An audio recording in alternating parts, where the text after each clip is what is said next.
Joining me now is Senator Bernie Sanders, independent from Vermont, who caucuses with the Democrats. Senator Sanders, thanks very much for joining us. Do you think there'll be a recession?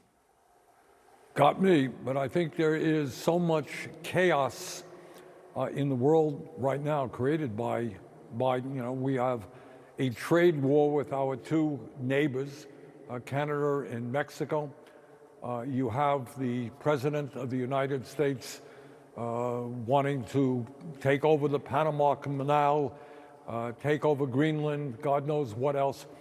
We are laying off, Mr. Musk is now laying off or proposing to lay off hundreds of thousands of federal employees. What will that mean to the Veterans Administration? What will that mean to Social Security? What will that mean in terms of unemployment? So I think all of those questions creates a lot of economic uncertainty.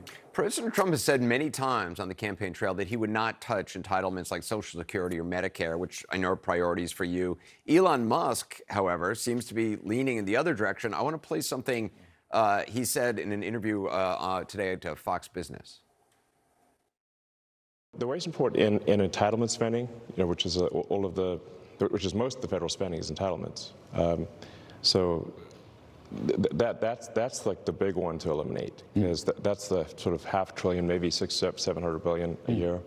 That is also a mechanism by which the Democrats attract and retain illegal immigrants by essentially paying them to come here, and then turning them into voters. So, I mean, what do you make of his desire to cut entitlements? He says he wants to go after waste and fraud, and the reason you just heard him use. Well, he has called Social Security a Ponzi scheme. They have already laid off 2,500 employees of the Social Security Administration.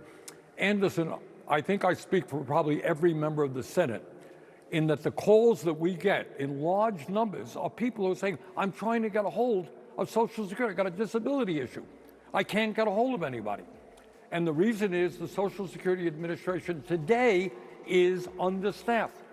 There are estimates out there that tens of thousands of people with disabilities die while they're waiting for those benefits to come to fruition. They apply, they're waiting. And now if you do, as Musk and others are proposing, not only 2,500 Social Security employees, they want to cut half of the Social Security employees. That will be a disaster. That will mean that millions of people who will, calling up, not going to get an answer. So if you ask me, I think this is a prelude not only to cutting benefits, but to privatizing Social Security itself. I think that's in the back of their mind. If you make the system dysfunctional, why would anybody want to support it? And that's consistent with what Trump said in his State of the Union address. Oh, there are millions of people, thousands of people, 200 years old and 150 years old. What is all of that about? It happens to be a lie. It's not true. 99% of the benefits go to people, more than that go to people who have paid into them. So why do you lie so much about Social Security? Why do you make it look like it's a broken, dysfunctional system? The reason is to get people to lose faith in the system, and then you can give it over to Wall Street. That's my view. Is there any way to get more transparency about what Elon Musk is doing? I mean, the only thing like the public sees besides his posts on X are this so-called wall of receipts. And, CNN, the New York Times, David Fahrenthold of the Times has looked at the numbers that are being posted for the alleged savings that they're making. And a lot of them are phony. I mean, $8 billion contract for ICE canceled turned out to be an $8 million contract. Well, I mean, two things. I am the ranking member, leader of the opposition on the HELP Committee, Health, Education, Labor.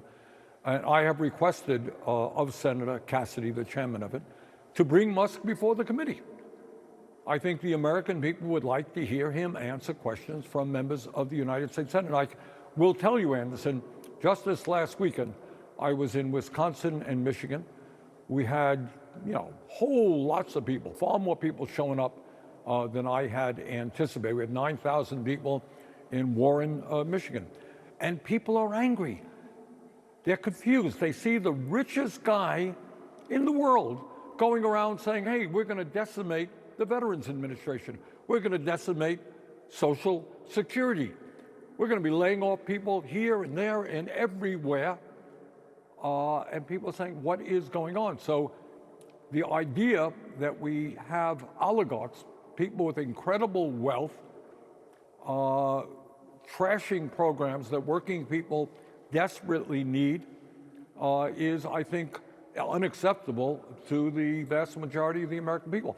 Now, they're going after Social Security, they're going after Veterans Administration, and obviously in their so-called reconciliation bill, they want to give huge tax breaks, over $1 trillion in tax breaks to the top 1%, and they pay for that by cutting Medicaid by some $800 billion and cutting nutrition programs for children by a couple of $100 billion. So I think the American people are saying, you know what, we're struggling enough right now. 60% living paycheck to paycheck.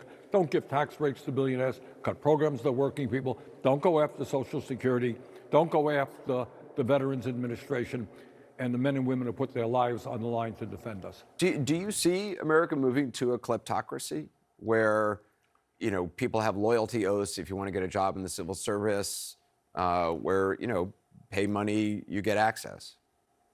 Well, look, you got, you know, during Trump's inaugural, as you know, the three richest guys in the country, Musk, Bezos, and Zuckerberg were there, and right behind them were 13 other billionaires who Trump had nominated to head major government agencies. So I would say, without any doubt, that you have a government right now. You know, Lincoln talked about a government of the people, by the people, for the people.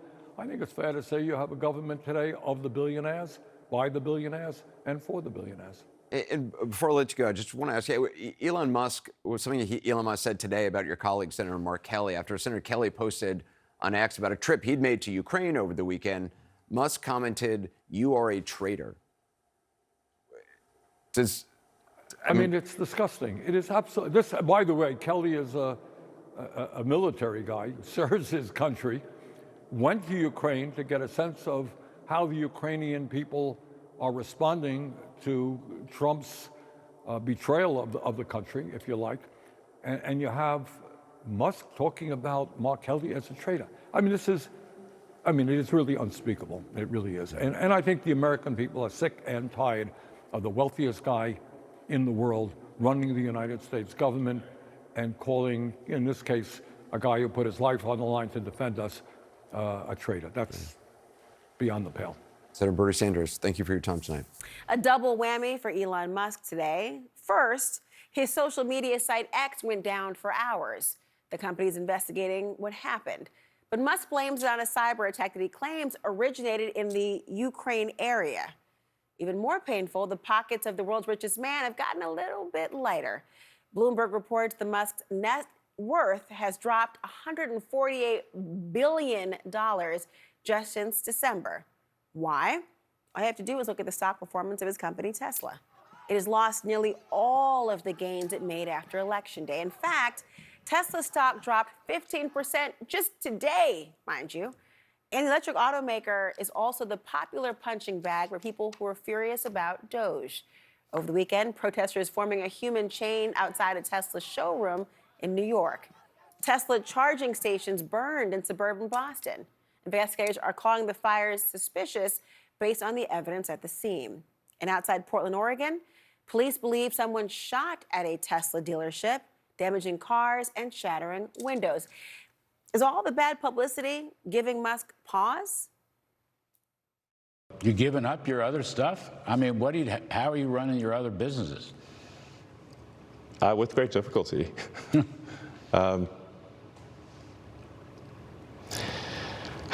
Yeah, I mean. But there's no turning back, you're saying? I'm just here trying to make government more efficient. Joining me now, investor and longtime Tesla shareholder, Ross Gerber. He's the co-founder, president, and CEO of Gerber Kawasaki Wealth and Investment Management. Ross, thank you for joining. I mean, you've heard the reaction from Elon Musk. We've seen the protests at Tesla, the stock plunge. Is he doing permanent damage to the Tesla brand, or will this blowback let up? Well, at this point, I think it's fairly clear that it's a pretty deep amount of damage, and how permanent it is still yet to be determined. But I've been warning about this for a long time now, well over a year. And as his roles have changed more and more in government and in politics and his opinions, it's had a bigger and bigger cost to Tesla. And it's really, really sad as a supporter of Tesla for so long and a believer in Tesla's mission to see it subverted by its own CEO into a political tool where people are actually protesting against a company that's critically important for climate change. It's like, it's crushing. So it just gives you an idea of how bad of a board of directors, Tesla's board of directors should all resign immediately. It's embarrassing they've let this happen to Tesla.